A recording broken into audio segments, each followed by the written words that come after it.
নিখিল ভাৰত শ্ৰমিক মহাসভা আৰু নিখিল ভাৰত কৃষক সভা শিৱসাগৰ জিলা পৰিষদৰ উদ্যোগত আজি আমি ONGC অসম সম্পদৰ মুখ্য কাৰ্যালয়ৰ সন্মুখত আমি গণবিক্ষোভ কাৰ্যসূচী ঘোষণা কৰিছিলোঁ। সেই কাৰ্যসূচী আমি ৰূপায়ণ কৰিছোঁ। আজি সমগ্ৰ ভাৰতবৰ্ষৰ বাকীকেইটা জোনৰ লগতে আমাৰ অসম সম্পদৰ জোনকো যাতে সঠিকভাৱে আমি আগবঢ়াই লৈ যাব লাগে। ONGC অসম সম্পদক শক্তিশালী কৰিব লাগে আৰু এই দাবীসমূহ আমি দীৰ্ঘদিন আমি দাবী উত্থাপন কৰি আহিছোঁ।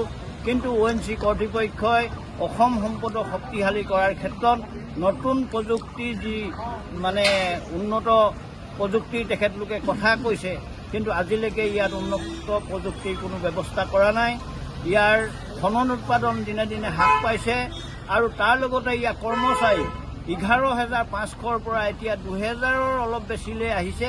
গতিকে যাৰ ফলশ্ৰুতিত অসমত আমাৰ অসম সম্পদত বিশেষকৈ ONGCয়ে আজি তৈলক্ষেত্ৰসমূহ বিগত সময়ছোৱাত যিমানবিলাক স্থান তেখেতলোকে খনন উৎপাদনৰ কাৰণে অধিক তেল গেছ থকাৰ যি সন্ধান লাভ কৰিছিল, তেওঁলোকে চিনাক্ত কৰিছিল, সেই 130টা স্থানত তেওঁলোকে স্থিৰ টাইপ ৰিগৰ যোগেদি যি খনন উৎপাদনৰ কথা কৈছিল, আজি পৰ্যন্ত সেইটো হৈ নুঠিলে।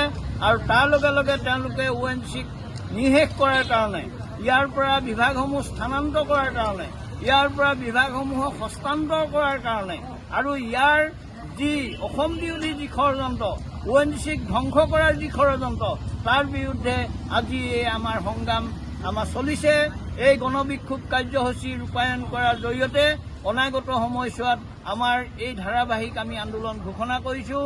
কাৰণ ONGC কৰ্তৃপক্ষই যদি অসম সম্পদক ৰক্ষা কৰা বা শক্তিশালী কৰাৰ কাৰণে পদক্ষেপ গ্ৰহণ নকৰে আৰু ONGC য'ত খনন উৎপাদন হৈছে তাত অফিচ থাকিব লাগিব, তাত বিভাগসমূহ থাকিব লাগিব, এই দাবী আমাৰ আছে।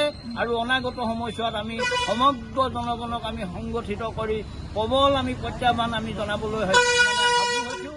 আৰু সেইকাৰণে আজি এই কাৰ্যসূচীৰ জৰিয়তে আমি ONGC কৰ্তৃপক্ষক বুজাই দিছোঁ যে অসম সম্পদক আমি ৰক্ষা কৰিব লাগিব আৰু তাৰ কাৰণে আপোনালোকৰ প্ৰতিশ্ৰুতি আমাৰ প্ৰয়োজন হৈছে।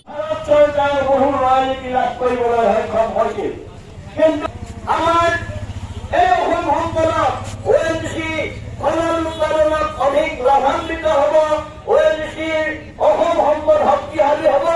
এই যি প্ৰতিশ্ৰুতি দি অসম সম্পদক তেখেতলোকে যিবিলাক সিদ্ধান্ত গ্ৰহণ কৰিলে, তাৰ পৰা ক্ৰমাগতভাৱে ONGC খনন উৎপাদন হ্ৰাস হ'বলৈ ধৰিলে।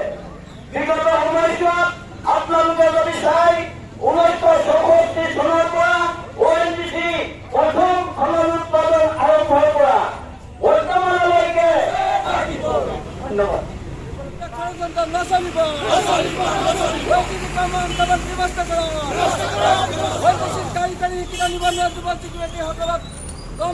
ব্যৱস্থা কৰক। বছৰ ৰামায়ণ জনাবলৈ যোগ্য, বছৰ ৰামায়ণ জনাবলৈ যোগ্য।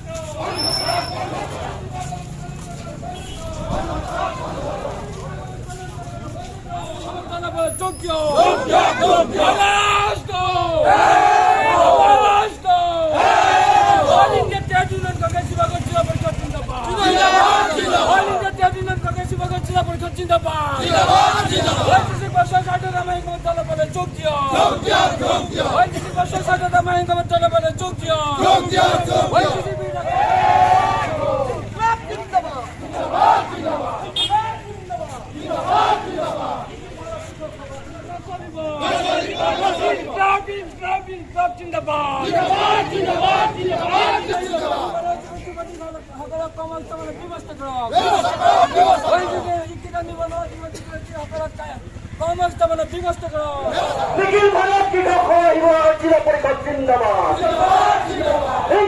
জিন্দাবাদ। আমার জহান এক হে,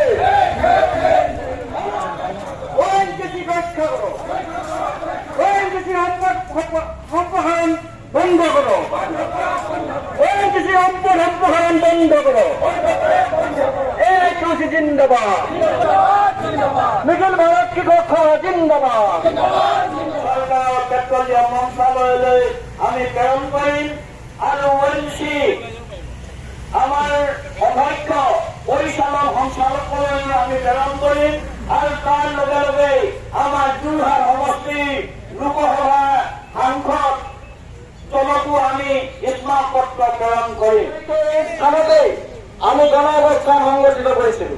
ইয়াৰ পিছত 6 জুনত আমাৰ জিলাখনৰ 12টাকৈ জাতীয় জনগোষ্ঠী সংগঠনে ইয়াৰ তীব্ৰ বিৰোধিতা কৰি ONGC বন্ধ পৰ্যন্ত হুংকাৰ দিছিল। জিলা প্ৰশাসন তথা ONGC কৰ্তৃপক্ষৰ তৰফৰ পৰা আলোচনা কৰিছে। এই আলোচনাত তেওঁলোকে কৈছে যে কেৱল এক্সেপ্ট জিৰ' লেবৰেটৰী ডিপাৰ্টমেণ্ট কোনো বিভাগ আমি চিফ্ট কৰিব বিচৰা নাই। এই আলোচনাত এই প্ৰতিশ্ৰুতি তুলিছে। আমি তেখেতসকলক সকলক পুনৰ মনত পেলাই